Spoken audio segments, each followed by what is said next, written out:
2주째 동영상으로 드리는 이 온라인으로 드리는 예배를 보면서 특별히 많은 대형교회와 그리고 우리 그리스도의 목회자들이 이것이 참 제대로 된 예배냐라고 하는 또한 작은 논란이 있습니다.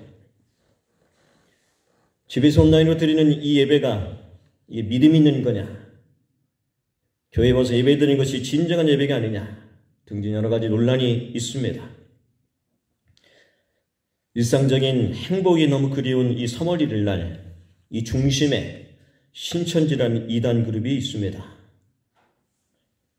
그 그룹이 선호하는 책이 요한계시록이고 그 요한계시록을 통해서 그들의 어떤 면에서는 잘못된 신앙의 모습도 있기에 오늘 요한계시록을 통해서 우리가 어떻게 오늘의 이 어려움을 이겨내야 되는가를 같이 나누려고 합니다. 대략 100여 년 전에 1900년에 한 사람의 수명은 31세 정도 였답니다. 100년이 지난 지금 77세 정도 되고요. 배로 늘어나서 행복한 것 같지만은 사람의 이 이동이 편해진 이때에는 이 바이러스가 더욱더 창궐하다라고 합니다. 우리나라에는 5년 주기로 심각한 바이러스가 저희 나라를 덮치고 있습니다. 앞으로 더 많은 이런 바이러스들은 우리를, 이 사회를, 국가를, 교회를 아마 힘들게 할지 모르겠습니다. 코로나가 오는 시점에 극복이 될 겁니다. 많은 것을 생각하고 변화가 올 것 같습니다.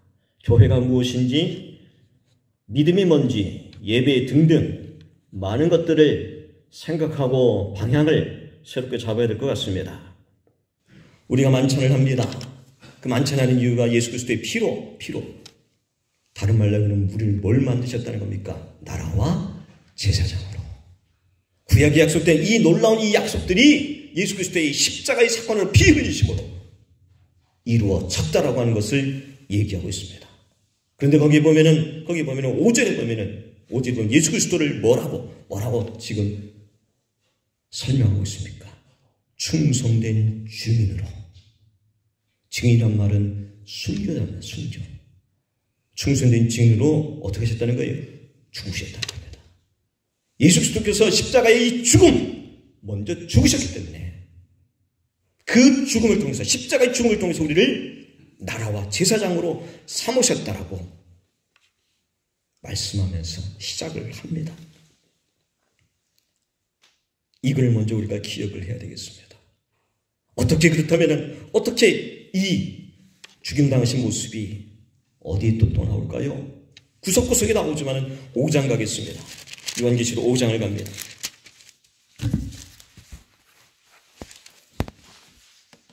아까 6장 살펴봤습니다. 6장은 무서운 7인 심판 시작되는데요. 시작되기 전에 5장입니다. 여기서 예수님이 누구신지, 예수 그리스도가 누구신지를 두 모습으로 그리고 있습니다. 5장의 앞부분에는 5절입니다.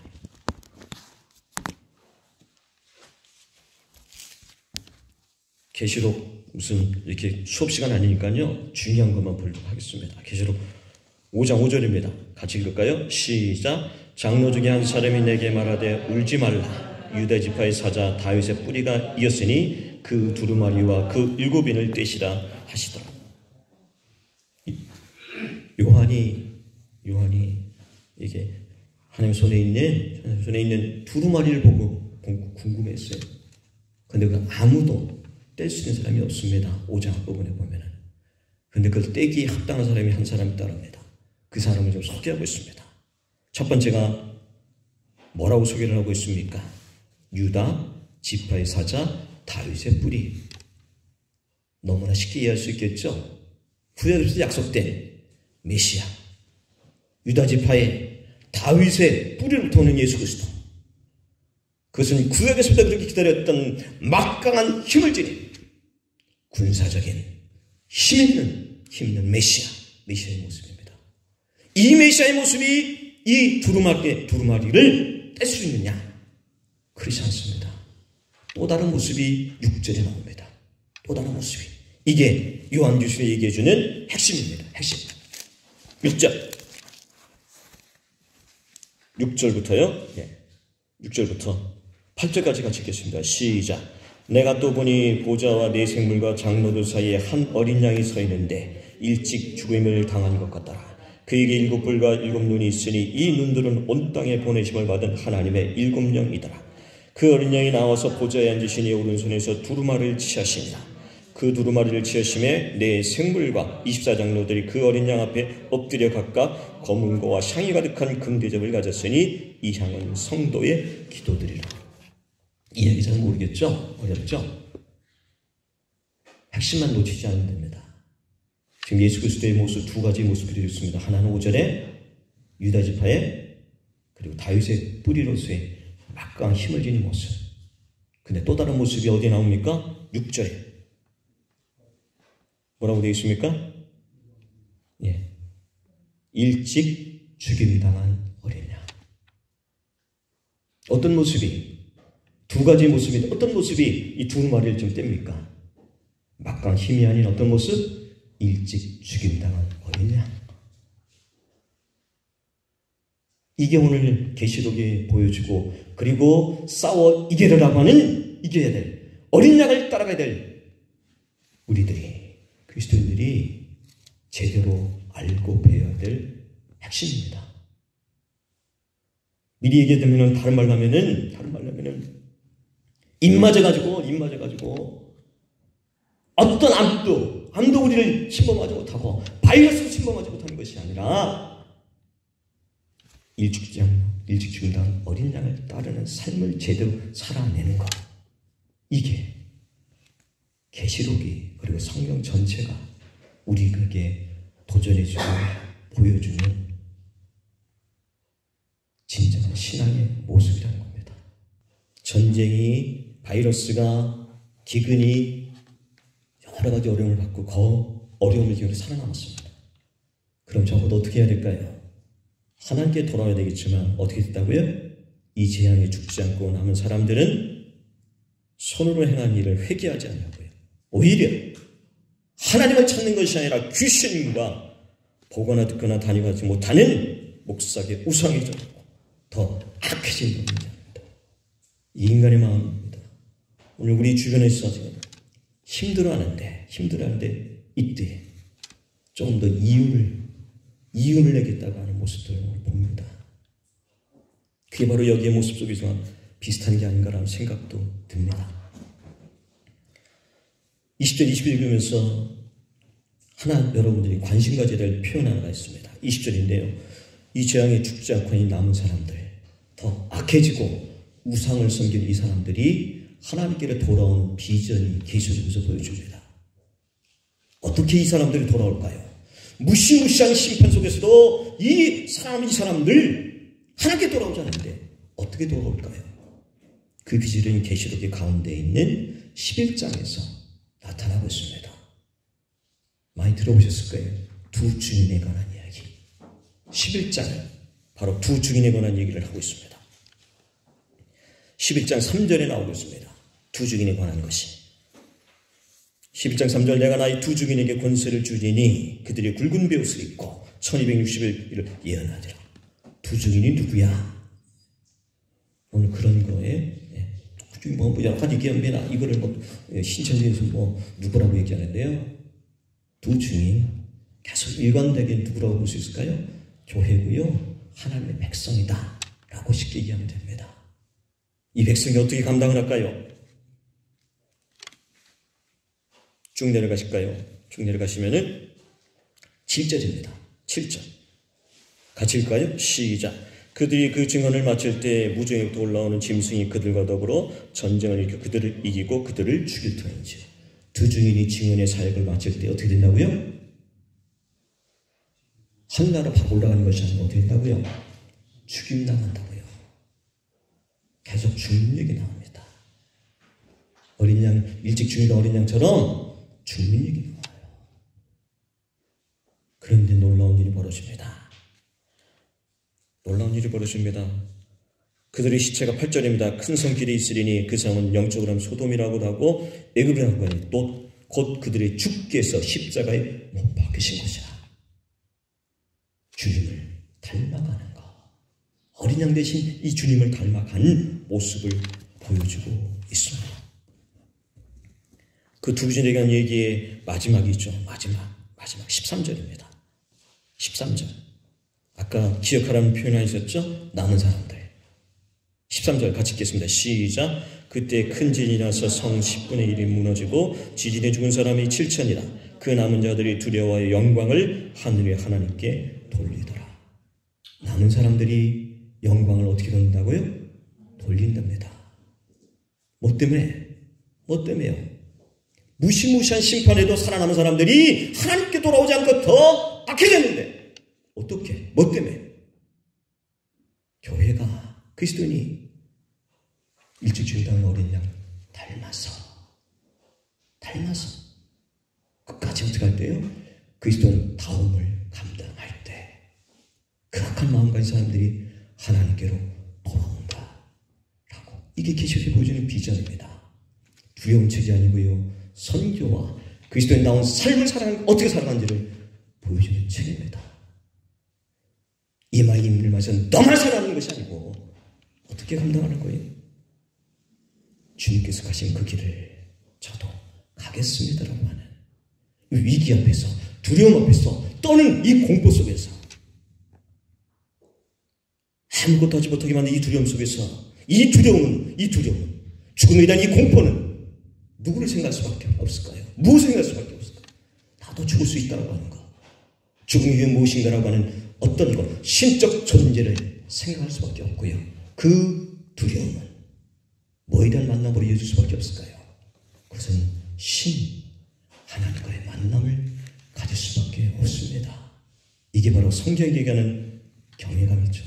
성경이 모세가 그랬고, 이사야가 그랬고, 예레미야가 그랬고, 베드로가 나와 다른 뭔가 두려운 존재, 신적 존재를 만났을 때 죄인입니다라고 하는 고백을 하는 것처럼 이 두려움 속에서 우리의 신앙을 뒤돌아보게 만드는 것이고, 그래서 다시 한번 내 삶을, 역사를, 생명을 주고 하시는 하나님 앞에 주님, 당신만이 나의 주님이라고 하는 이 고백을 드릴 수밖에 없는 떨림입니다. 떨림. 이 두려움 속에서 진정한 다시 한번 하나님을 만나는, 예수 그리스도를 만나는 떨림이 있기를 간절히 소망합니다.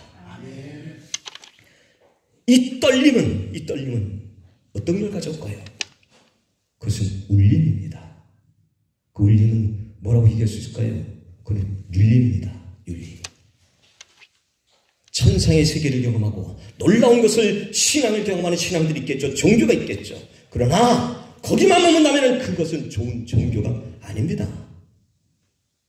놀라운 것들을, 영적 세계를 경험했지만 그 세계만 머문다면 일상의 삶으로 그것이 이어지지 않는다면 그 종교는 좋은 신앙이 아닙니다.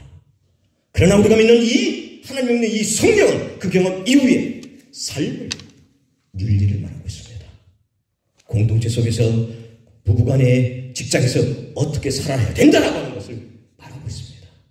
이게 윤리입니다. 이게 윤리. 오늘 계시록 14장 읽었는데요, 누가 들어가는 순간인가요? 누가 새하늘과 새 땅에 들어간다고 얘기하고 있습니까? 분명히 얘기합니다. 첫 번째로 어린 양을 닮아가는 것이고요. 그리고 4절에 보면은 여자와 더불어 더럽히지 않냐고 순결한 자라고 얘기하는데, 육체적인 이런 순결, 이것도 얘기하겠지만은 계시록 얘기하는 여자는 바로 뭡니까? 그것은 사단을 따르는 것이고요, 세상의 이익을 따르는 것들을 말한다라고 볼 수가 있습니다. 나만의 이익을 추구하는, 미혹하는 그런 영을 따라가는 것이 아니고 일찍 주님이 나가는 그 어린 양을 닮기를 원하고 따라가기를 원하는 것, 그걸 얘기하고 있습니다. 5절에 그 입에 거짓말이 없고 흠이 없는 사람이 새하늘과 새 땅에 들어간다라고 얘기하고 있습니다.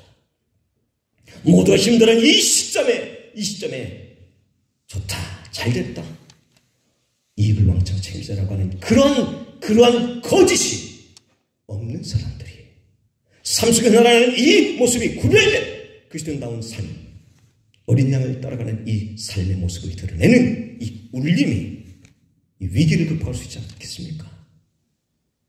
두려워 떠는 나는 살아남이다라고 하는 이 두려움을 이겨내고 대단한 울림이 아니라 잔잔한 울림. 나 같은 평범한 그리스도이지만 이 평범한 그리스도를 살 수 있는 작은 울림을 이 위험한 시기에 하나님께서는 우리에게 기대하고 계신지 모르겠습니다. 이 위기 속에서 우리나라에서 벌어지고 있는 몇 가지 예를 들어볼까요? 마스크를 만드는 회사 중에 하나가 웰킵스라고 하는 회사가 있는데 그 회사가 어떤 조치를 취했을까요? 한탕할 수 있잖아요. 그런데 이론도 올리지 않았답니다. 오히려 그거를 산 소위 다른 소매나 이런 사람들이 폭리를 취하고 있습니다. 이론도 올리지 않은 웰키스 마스크 이 회사에 사람들이 격려의 문제를 하고 있답니다. 혼자만 이 시기에 돈 벌겠다고 하는 마음이 아니고 우리 주변에 많은 사람들이 임대하는 주인들이, 건물주들이 깎아주거나 올리지 않는 이 것들, 이게 잔잔한 울림이 아니겠습니까?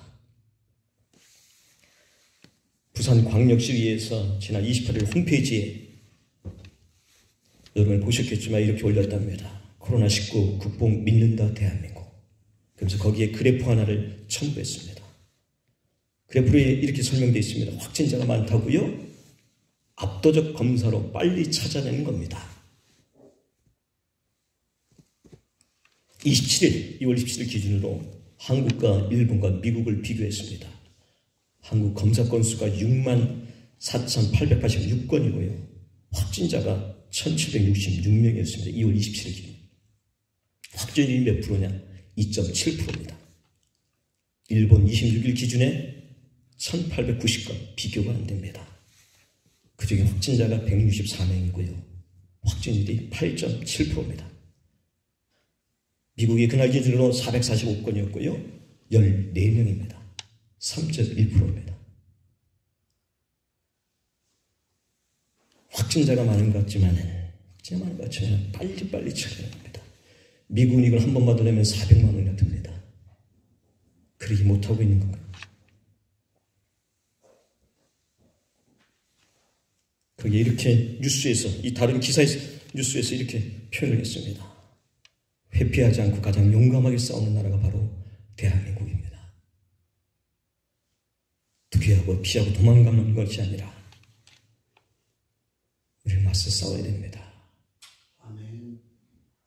내가 의료진의 위치 속에서, 각자의 위치 속에서 떨림을 경험했다면, 두려움의 떨림이 아니라 하나님을 만난 그 떨림이 있다면 잔잔한 감동을 만들어내는 울림이 이 위기를 극복할 수가 있습니다. 24일 날 온라인 커뮤니티에 택배 아저씨한테 마스크 팔았다라고 하는 글이 하나 올라왔습니다. 여성분인데요. 원래 평소에도 마스크를 자주 착용하기 때문에 특히 봄에는 엘러지가 심하니까 마스크를 미리, 그러니까 코로나19가 퍼지기 전에 마스크를 많이 주문한 상태였답니다. 2월 24일 날 주문한 마스크가 여러 박스가 한꺼번에 도착을 했답니다. 택배기사가 전달하고 바로 가지 못하고 머미몇거리면서 이렇게 얘기했답니다. 저 고객님 혹시 마스크 많이 가지고 있으신가요? 자기 사연을 얘기했답니다. 집에 애들이 있고 고령이나 어르신 두 분이 있는데 아직 저희 구하지 못하고 제가 지금 쓰고 있는 이것도 3일째 쓰고 있다고. 그 사람은 어떻게 있을까요? 싼 가격에 드리겠다고.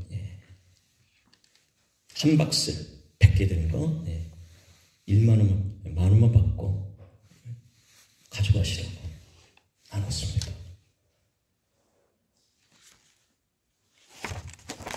택배기사가 너무너무 고맙고 미안하니까 4만 원을 줬답니다. 4만 원. 계산하면 400원거리고요. 실제로 좀 1,000원 이상 팔리고 있습니다. 위기로 받아들일 수도 있겠지만 울림으로 그리스도인다운 삶을 살기를 하나님께서 우리에게 묻고 도전하고 계십니다. 두려워할 것이 아니라 다시 한번 하나님과 깊은 관계의 떨림과 잔잔한 감동을 만드는 울림이 저와 여러분의 이 위기 속에서 빛을 발하기를 간절히 소망합니다.